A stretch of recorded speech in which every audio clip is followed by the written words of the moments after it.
Welcome back to the No Sun Challenge, and this video will have 3 worlds in one.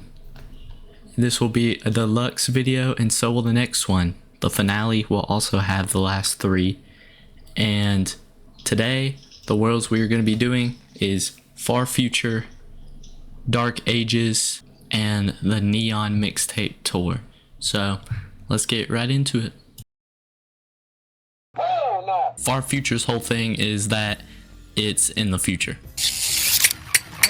But the cool and unique thing about Far Future is they have these tiles, and the same tiles, if you use a plant food on one of the plants, the plant food goes off in all the tiles, which the only use I got out of this was the imp pairs, because if you didn't know already, the puff shrooms, when you use a plant food on one of them, it already goes off on all of them. So there's no really point of using this new thing on the puff shrooms. So the only thing I got use out of it was using it on the imp shrooms in later levels. Far Future also have these levels where it says you have to survive while sun bombs are dropping. And basically these purple suns rain from the sky, and if you let them touch the ground, they turn into normal sun that you can pick up, which again, I don't really need. But the interesting thing is when you click it while it's in the air, it blows up. Now, this can kill zombies too, but it doesn't do a lot of damage to like any other zombie but like normal zombies. But this can also backfire and kill your plants. So basically what I've learned is it's not really worth it to try to hit zombies with it. So I just didn't really mess with it that much. But yeah, I really like Far Future as a world because, you know, they have tons of robots, and who doesn't like robots? Like this Conehead robot, which just reminds me of the Conehead variant from Garden Warfare 2. There's this other robot, puts up a force field, but my spike rocks from my spearmint kind of delete that thing. And then there's like this zombie that's in like a big football helmet robot looking thing, and it basically just pushes plants back. And if you have a row full of plants, it will literally just kill the last plant that's in your row. Another robot is this like robot that's supposed to be like for the dancing zombie, and I don't know why it just reminds me of like a beehive, but there's like 2 imps inside of it, and it spawns like 4 of those dancing jetpack zombies around it. And then finally, the Gargantuar is also just a big robot that's being controlled by an imp, and its ability is it shoots lasers and kills one of your plants. It's not that big of a deal though, because it didn't even hit anything, as you just saw. What are you aiming at? Overall, I really like Far Future. No level made me struggle like almost at all, but for some reason, Far Future is one of the worlds when I think about PVZ2, that's what I think about. I'm gonna give Far Future a difficulty of 4 out of 10. I didn't fail a single time in this world. I literally did not fail or die a single time in this world. So yeah, 4. Had its challenges, but I didn't fail at all. So now, as for the tier list, Dr. Zomboss. This one is gonna be our first A tier. Let's get it. I really like the design. I really like the world. Honestly, I just like futuristic games and stuff. But yeah, really like the design in the world. And this is our first A tier Zomboss. Now it's time to move on to the Dark Ages. And the thing about the Dark Ages is it's nighttime. The Dark Ages is equivalent to the nighttime levels in PVZ1. And this world brings back gravestones. And some of the gravestones can even give you sun when you destroy them to make up for, since it's nighttime, you don't get any sun from the sky. And this world actually has the least amount of levels, with only 20 whole levels. And since I won't be playing any conveyor belt levels, that will probably only be like 15. And since like there's like 2 where they make me use certain plants, probably only like 13. But also the conveyor belt levels, I get that I'm not paying sun for the plants, but I'm not going to show y'all footage of a conveyor belt level because that's basically like me not doing the challenge at all. Like, you're not seeing any unique plants or anything. It's just the conveyor belt level. Like, y'all don't want to see just like the conveyor belt level. For this world, I did whip out the person or the plant that takes away the gravestones, and I did imitate him because his cooldown's like 10 seconds or something like that, maybe like 15. I don't really know, but I did use him for most of these levels because there were like so many gravestones. Sometimes I did use the bombardment if I had like an extra spare to take out a lot of the gravestones, because like sometimes they spawn like 20 at you. Can we talk about this ad for a second too?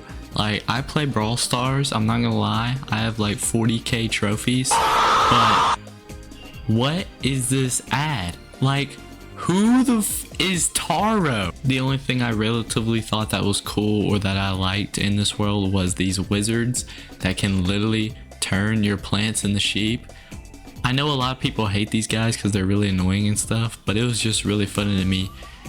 And they're also really inconsistent because sometimes before they even step on the spike rocks, they'll turn the spike rock into a sheep, but then other times they'll just run straight into their death. So everything was going smoothly in the Dark Ages until night 14. Produce at least 5,000 sun. Now, every other produce sun level, I had the Solar Sage to help produce sun. But, yo, why'd they take Solar Sage away? What the fuck? Yeah, I'm not gonna sugarcoat it. I couldn't beat this level. It's literally impossible. They do spawn these gravestones that give you sun, but there's only gravestones that get you up to 3,700 sun. And they took away all sun producing plants and they give you this sunbeam. Now technically you could argue that this level isn't part of the challenge because they're making me use certain plants even though I have like 6 free spaces. But yeah, this level is literally impossible. It's not even one of those things where like it's impossible because I'm not skilled enough or whatever. Like, it's literally impossible to do with 0 sun plants because they don't allow you to use anything that produces sun in any sort of way except for the sunbeam. I'm gonna give Dark Ages a 8 out of 10. I didn't struggle at all on like any other levels but the impossible one, but since one of the levels are impossible, 8 out of 10. Well, if I'm gonna rate it like that, I should probably just make it a 10 out of 10 since it's impossible. But, whatever. But on the tier list, the dragon, I personally think the dragon is the first S tier of this series.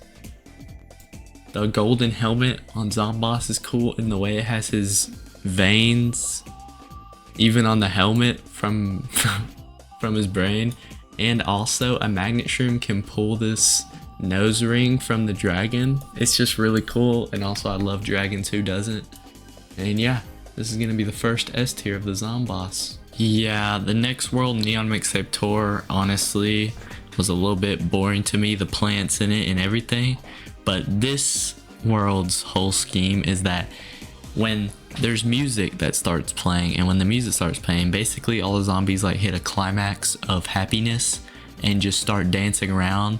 And some of them give off special abilities where if the music comes on, this one zombie starts kicking his feet and he can kick your zombies to the tile behind it.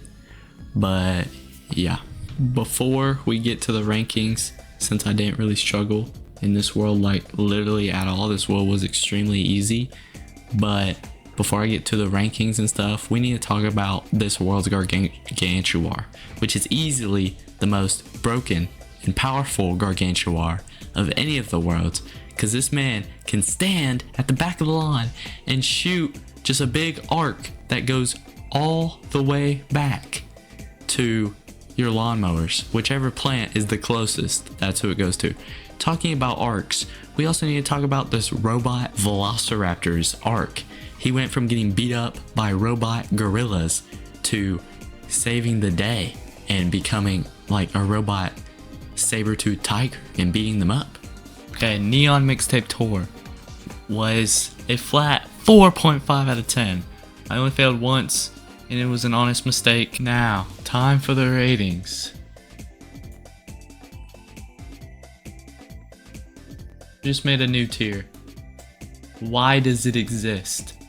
Honestly, everything else, you know, every other like robot or creature, like it's not even a robot or creature. It's just Dr. Zomboss staying on stage. But it like goes against what they've set up Dr. Zomboss meant to be. Dr. Zomboss doesn't stand on the stage like this and freaking rock out to try to kill you, bruh. I mean, this is a kid's game, I get that, but like, no giant robot equals terrible, and I hated the world. Thank you guys for watching, and again, the next video will also be a deluxe version. It will be the last 3 worlds to finally end the series, and that will come out in 2 days, because by this recording, I have already finished Jurassic Marsh, but I haven't finished Big Wave Beach or Modern Day. So yeah, hopefully you guys come back to see the finale.